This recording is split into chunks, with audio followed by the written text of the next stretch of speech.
Good morning, students. Welcome back to the class of your IPR, Intellectual Property Right and Biosafety. So today, in my class, I will be introducing you to one of the very important aspects of your intellectual property right, that is your patent office.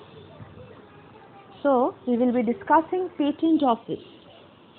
Now, an application for the patent is usually filed in a patent office.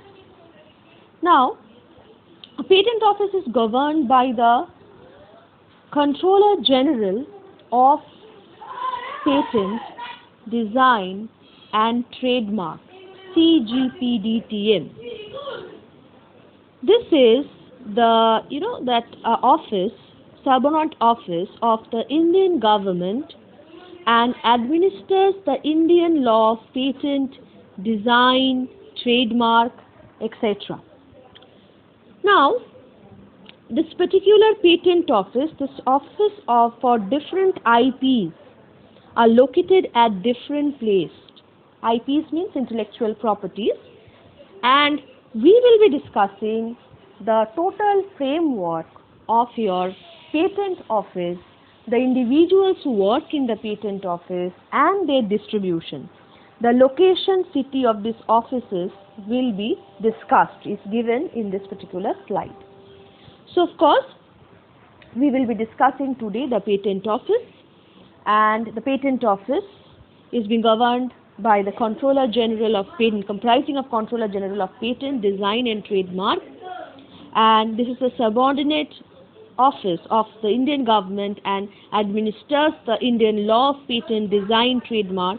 Administration of patent related matters in India is looked after by your Patent and Trademark Office, which comes under the Department of your Industrial Policy and Promotion, DIPP. So moving on to the basic framework of your patent office. So it is DIPP, Department of Indian Industrial Policy and Promotion, which is under Controller General of Patent, Design and Trademark. And this is the hierarchy of the patent office. Then within this we have so many offices, right?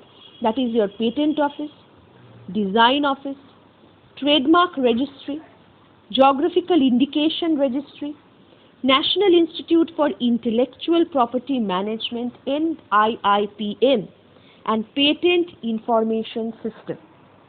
So Department of Industrial Policy and Promotion, under it Controller General of Patent, Design and Trademark, and it is having Patent Office, Design Office, Trademark Office, Geographical Indication Registry, National Institute for Intellectual Property Management, and your Patent Information System. So, next we will move on to the location of your patent office. Now, if we move on to the location of your patent office, you will get to know that Patent Registry Office is actually in Kolkata, the head office, Delhi, the branch office. So you have Kolkata, head office, Delhi, branch office, Mumbai, branch office, Chennai, branch office. So Patent Registry Office. Then comes your Trademark Registry Office. Now your Trademark Registry Office basically comprises of your Mumbai, Kolkata, Delhi, Chennai, Ahmedabad, and so these are the different associated offices. Okay.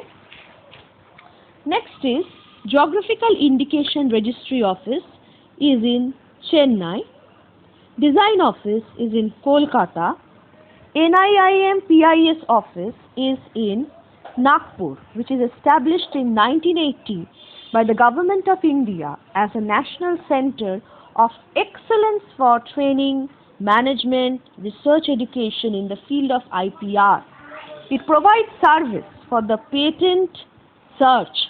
So it provides service for the successful patent search. So again, if I repeat the previous slide, that is an application for the patent is filed in the patent office. The patent office is governed by the Office of the Controller General of Patent, Design and Trademark. This is a subordinate. So this is a subordinate of Office of the Indian Government and administers the Indian law of patent, design and trademark.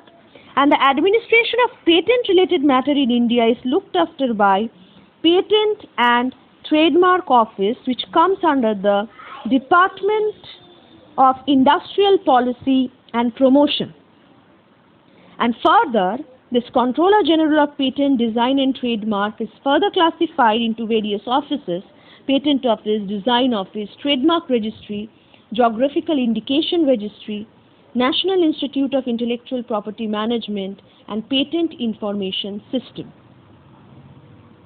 If you move on to the Patent Registry Office, you get to see that head office in Kolkata and branch office in Delhi, Mumbai and Chennai. For Trademark Registry Office, the location is Mumbai, Kolkata, Delhi, Chennai and Ahmedabad. Geographical Indication Registry Office, Chennai. Design Office, Kolkata. NIIM PIS is established in your Nagpur. So next we will move on to another very important aspect of your patent, that is your patent authority. That means who are basically working in this particular patent office. So the IP office has many patent examiners, several assistant controller, a few deputy controller, few joint controller, 2 or 3 senior joint controller, and only one controller general. So if you get to see into the first paragraph, you get to see the components, the individuals, the posts of your patent office. Although the controllers have different designation, yet they all, except Controller General, have equal authority to administer the Patent Act. Only Controller General has a different authority, otherwise everyone has the same authority for administering the Patent Act. The appointed officers are required to discharge their function under the direction of the controller, and there can be many patent examiners and the number of offices reduced with increase in position and in hierarchy. So let's see the hierarchy of your patent authority. So the first is patent examiner or senior examiner, examines the patent application. Then comes your controller. Okay. Next is your assistant controller, monitored by deputy controller. So he is monitored by deputy controller. Then the deputy controller, monitored by your joint controller. Then comes your joint controller, reports to senior joint controller. So then comes your senior joint controller, supports the controller general. So ultimately the top most post is your controller general, which looks after your patent, design and trademark. So controller has a huge responsibility, because patent is, if you give patent, you are actually giving a right to a novel work. So first and foremost thing, you have to give a correct decision, absolutely correct decision about whether the work is novel or not, whether the work has not been done on the other parts of the globe. So that is very important, and that decision is very important and has been taken by the controller. So let's focus on to that of the various power of controller and central government.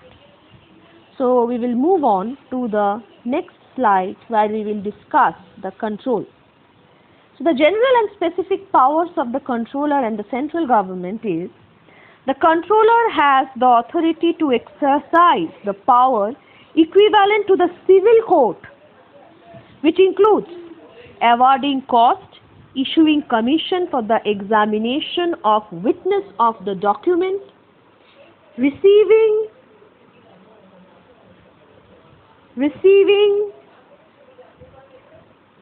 evidences on affidavits, summoning and enforcing the attendance of any person, reviewing his/her own decision on application made within the prescribed time and manner. So all those basic important decisions are taken by the controller. The next important point is the controller can correct any clerical error. So controller corrects the clerical error in any patent or in any specification or other documents or in application for patent, right? So clerical error can occur anywhere in the documents which is being given or submitted, and it needs to be corrected. So the correction made must be based upon the request in writing made by any person interested and accompanied by the prescribed fee. So the correction is actually being determined by your controller. So controller can correct any clerical error. Okay. Controller has to give the notice to the proposal to applicant or patentee, and the nature of the proposed correction has to be advertised in the prescribed manner before incorporating the correction. So the controller has to give the notice about the correction, and then the correction can be made. Next is, the controller has the power to call for evidence to given by the affidavit. So he can call for evidence given by the affidavit. Oral evidence can also be taken by his permission, and any party may be cross-examined on the content of his or her affidavit. Then comes, the controller has power to cautiously hear any party and give such party an opportunity to heard and give decision accordingly. That means you will be coming to the grant of patent where there is a lot of oppositions for the pre-grant and post-granting of the patent. There the controller will have to give the right to say to both the parties, and ultimately the decision will be taken by the controller. The controller has the power to extend the time for doing any act related to grant of the patent. So the final power is for the controller, is along with the controller. The controller is entitled to award costs depending upon the circumstances of each case. That is very important. And the controller has the power to review the records in case of any mistakes or errors, or when new and important matter of evidence comes into existence. So these are the general powers of your controller. Then comes your specific power of controller. So from this you will come to know that basic power of granting patent, basic power of decision is lies in the hand of the controller. First point, the controller has the power to refuse or require amended application in certain case. If the application or any other document put ahead is not in compliance with the requirement of the Patent Act. So you have submitted a document of your patent, but it is not going with the Patent Act. So controller may ask for amendment. The controller has the power to give decision to the co-owners of the patent in case of multiple proprietor of the patent.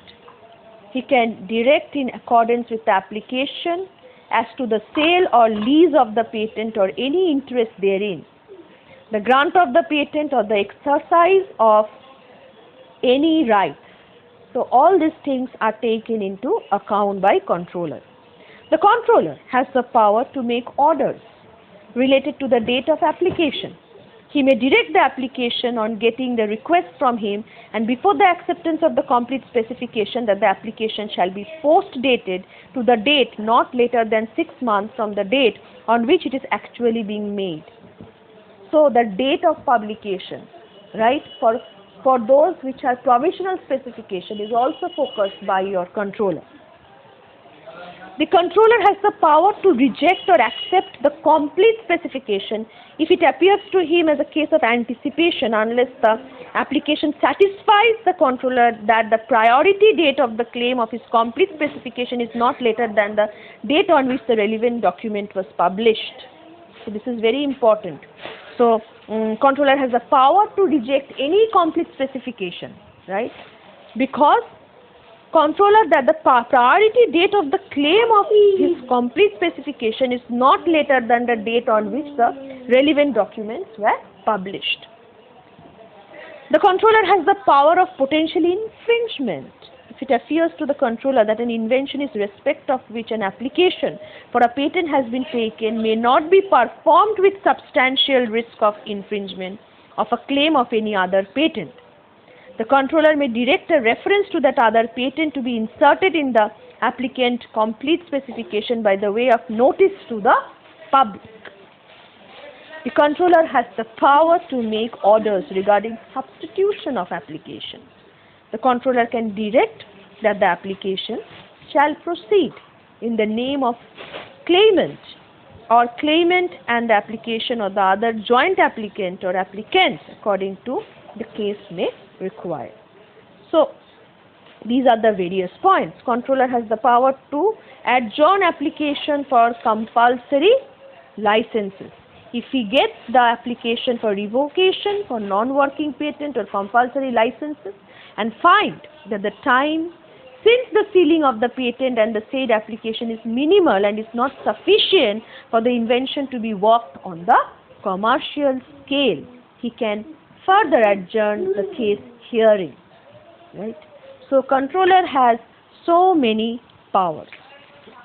Next we will move on to another aspect, that is your procedure for granting of patent. Since we are talking of your controller, so let's see that how this granting is being done in your patent office.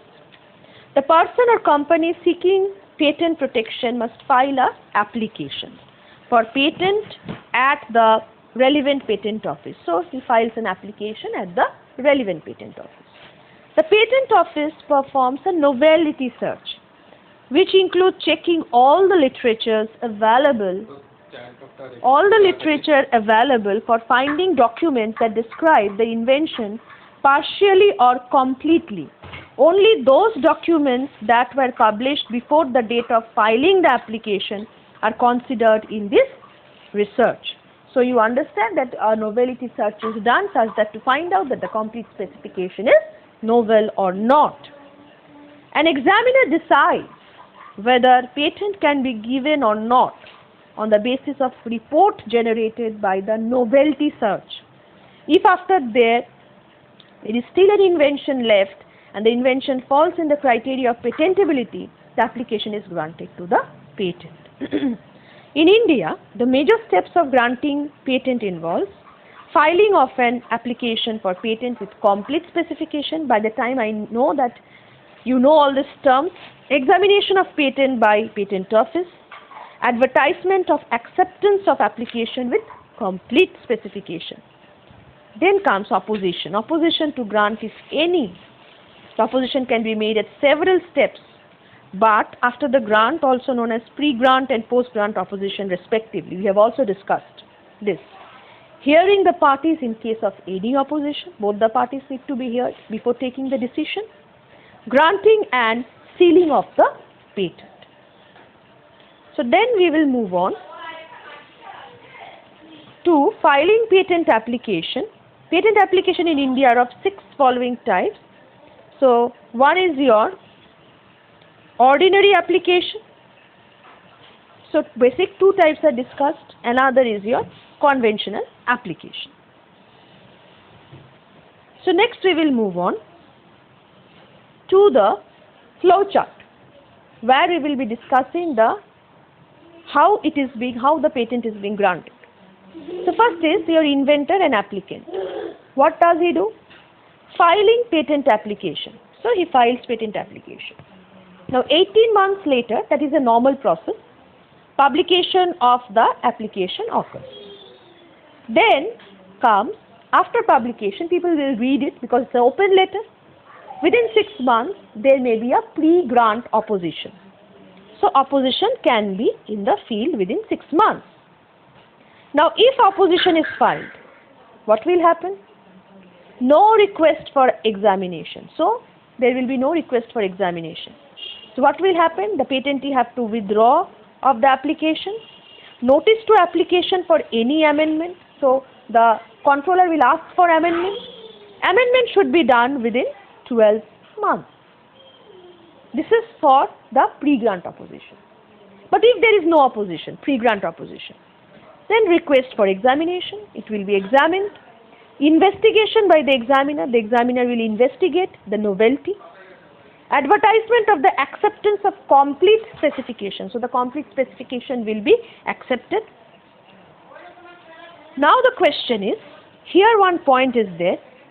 For investigated, when the investigation is done by the examiner and examiner find that something is missing and some new information, some information needs to be given, then again notice for to applicant for any amendment can be done. And amendment is done, if it is done within 12 months, then there will be again advertisement of acceptance of complete specification. So they are interrelated. Now again, if there is a opposition of the grant, and this is your post-grant opposition, if any within 4 months, it will be accepted. So hearing both the parties, if any opposition occurs, so both parties will give their citation and proofs, granting and sealing of the patent. Again, if there is an opposition, this is after giving the granting the patent. If there is again an opposition, like in the that in the Turmeric Patent Act, these two US-based Indians have already enjoyed 2 years of their patent, and then the opposition came. So appellated board, IPAB, then there will be either revocation or amendment of the patent. So it's very simple. You may file a patent, but if there is a pre-grant opposition, then you will be told to amend within certain period of time, that is of 12 months. If you amend, then your patent will be accepted and advertised. Advertisement or acceptance of complete specification will be there. If there is no pre-grant opposition, request for examination will be taken, investigated by the examiner. The examiner, if it thinks that's absolutely fine, advertisement of acceptance will be done. If examiner finds no, there has to be some amendment or changes, notice to applicant for any amendment will be given. But if there is a post-grant opposition, 4 months after the acceptance, then the patent office should hear both the parties with their citations, and then they will decide upon, if there is yes, then granting and sealing of the patent. Even after getting the patent, there may be a opposition, right? At that time, there will be appellated board who will decide for the revocation or amendment of the patent. So this is the protocol for the procedure of granting of the patent in your patent office. Okay. So with this, I close this, or I end this class. So if you have any questions, any queries regarding your IPR, biosafety and bioethics, you can drop your comments in your Google Classroom. Thank you once again.